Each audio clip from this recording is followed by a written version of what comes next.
Je vais t'expliquer pourquoi tu t'en sors pas pendant tes balades, pourquoi tu galères. Parce qu'en tant qu'éducateur canin, il y a une erreur que je vois tout le temps, partout. La plupart du temps, vous ne faites rien pour vous faciliter la vie. Au début de la balade, tu as l'impression que ton chien n'écoute rien, qu'il n'est pas attentif.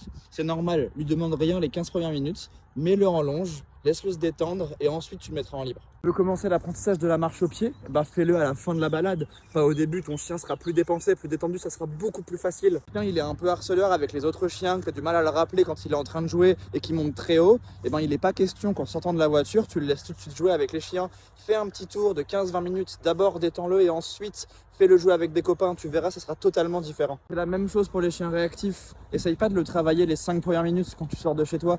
Tu sais que tu vas te mettre en échec. Fais une belle balade, détends-le et ensuite tu pourrais essayer de te rapprocher des déclencheurs. Et attention, avec les réactifs, ça marche aussi dans l'autre sens. Si tu as fait une balade où ton chien il a dû beaucoup prendre sur lui parce que tu as croisé plein de déclencheurs, tu vas augmenter les risques que le déclenchement arrive.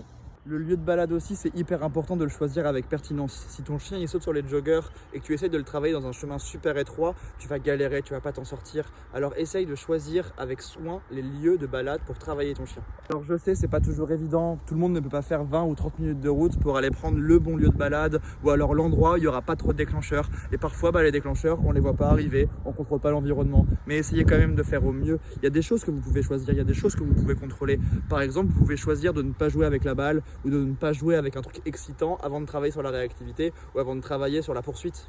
Et oui, si la problématique de ton chien, c'est qu'il court derrière les skates ou derrière les vélos, eh bien je pense que c'est pas très pertinent. 20 minutes avant de jouer à la balle, ça va le monter en excitation, ça va l'énerver. Choisis plutôt un endroit de balade calme, une activité où il se détend, et là tu verras, tu auras des résultats beaucoup plus pertinents.